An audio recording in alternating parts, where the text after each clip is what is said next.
لسر روشة شنگاله میبنداری ما مصطفی فیصل علی چالکوان شنگاله کردی ما مصطفی فیصل دم باش بریا همون شتکی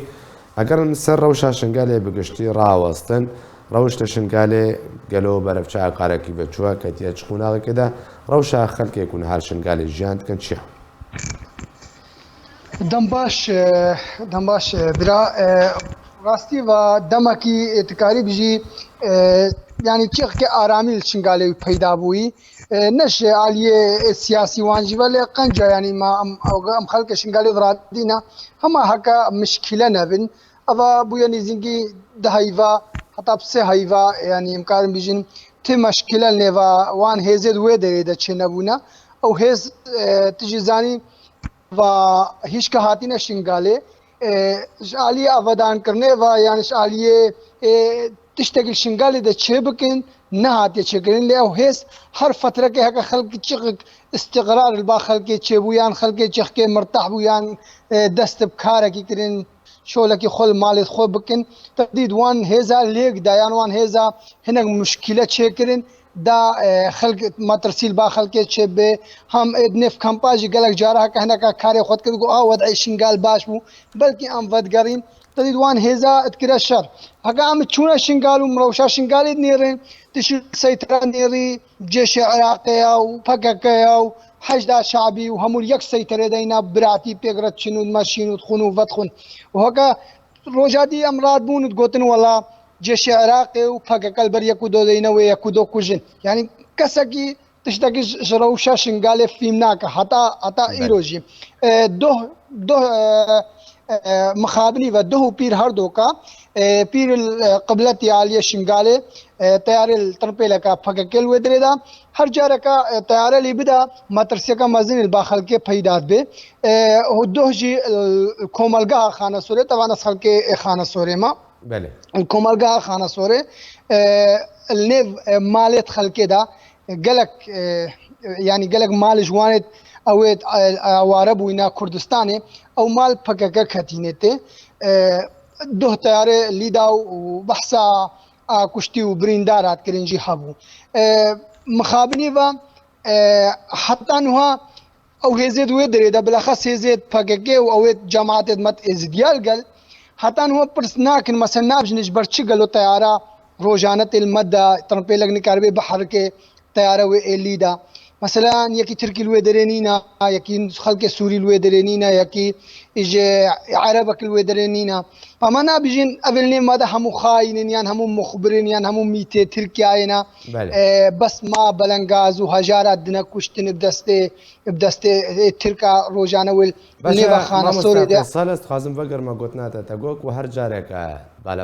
بالفرن تركيا دبرك شنقالي آرماش كي بسدما هبونا چكدارن بقى ما ترسيه كمزن نابا خلقه ده بلا يعني حتى وكانها اف بروسا آرماش كرنا خلقه جمعره اگر بوكم بجن نزيك جمعره نزيك وخلق درب وجه انجام ما ترسيه چقاسه وبري خدنا كودر يعني وچبان دور البقره خلقه كده بروسا آرماش كرنا اوتومبيلين بقى بخوده کس بیش متا اجبر طیاره به حتی نو خلق کش گندو اوت خو در نکهتیا ما ترسی هيا ترسن خلق قالك بس تبجين فاجراندني اب تاكيدي هكا جوان هيزل ويدر دبان نيف غندا دبانا اسكان بجمتن هوش سدي نودش خلق شنگاله وغريا بويا شنگاله اجبر نو 14 كامبيل كردستان نه هر 14 اجبر 14 كامبا بنا غرين هكا او وضعي ويدر او قوت نيفوان غندو کومرگا در كدبانا چوبانش در وي دوري شنگاله چوبان سينوري سوريا گردبانا فاراز بانا الويدر شرق بانا الودر شغل خوي قال شاغي قربانه ما تش شغل قربانه او مشكله وان بو لي مخابن او هيس همول نيف گندد مدينه ليوان كومل جيد مدينه لي مالد مدينه يعني ما تقاري بيجي الفرع نمايا هكا مقرك يان مالك فككتي ده نبي شاغي مالكتي ده بزنبا اشهر دو الياجي و 5 6 مالجي حتى كل نف كامباجي ده بن يان گند خوشي ده بن زانه بنوا چد به گلک جارا خل نزانه نو هنگش خلق مت شنگاله و اون نف کمپا و گریاینا بس خلق خانه سورنا مالی سنوننا حق تپرسکر چما تفناغري وبجه مالك يان مقركي فكل الفرع مديال مال يال مالام ده مالا جينار ده از نزا کنگه طياره وليدا يعني نزانم او مال الورده النيوان مالا دا چتكن مثلا يعني چاو اگه هاتینا پاراستنه و ناوه پاراستنا عزت خانه بلا چنل دوروا شنگاله بپاريزن اش خبر دجمن نکاره به بکوانه شنگاله دا ها مشكله برسل ورده يا واديجي يعني چمانه مجال ودنا وان بالا فرا حق هاتینا پاراستنه چما مجال ودنا وان بالا فرا لیبدن لینا او همو جل نویا کو دودجی همو اما بزمانه مي خلق كردستان بجن همو سي خورن يعني وش برچه لبن سي خورن نوان دبن يعني حلقه لك بين ششه كه انا كشتن يعني انا وشارد مخابن همو كردن بزامه برد كوي چه حزبه باما نمشكله ام مدنينا منابع تجاره کی کردش هر چار پرچا به کشتن یا برین دار کرین ل مخابنی و از باور کم دو کشتی برین دار هبون پیر جی کشتی برین دار هبون باور نکا طیاره ترکی تجاره دربك دينه ما كشتي وبريندار هذا باشا ما مستوى فيصل يعني دايم برسال استيتبكم ركبنا شنغالي كو امريكا يروب خوا ما جبت شويه شندت كبجين بيجن فقرا شنغالي بروشا اساي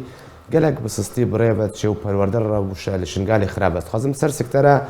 پروردر راوستي روشا خواندن يا شاگردن كردن يزيدي تشاول شنغالي براستي حتى هو الشعالية حكومة عراقية و پشتگوه كريا پرورده حتى هو ما حدا يعني زانكوك الشنغالي دنينا همو جي كه چن قطابيت موت چن خلاص كرين اعدادي خلاص كرين همو كه چن الباجارت العرب هكا وسامي بيجن هكا الموصله وكل دردينا والتلاح فرجيبن وچن خواندنا خوكن كارن يعني ما حدا يعني كليك الشنغالي دنينا اشعاليه قطابيه و امكارن بيجن نادي امرات وبتني قالك مدرسة أزنكار نزاع معدد وان چندا بس كارم بجمعتا هر گوندکی مدرسة که حتی بدون مدرسة نادي امرات چه كريا نوجان كريا يعني ترميم كريا قالك يعني اشعالية نادياوا مدرسة هات نچه کرن مدرسة كردي جي چند ویلویدری هاتی نفکرین ابزمان کردی ل از وی پرسجی کم یعنی تشتکی گلکی نه خوشه و یعنی دل ایشان جی اسکان بجمتا مدرسه که هر نموذج تی بری 2013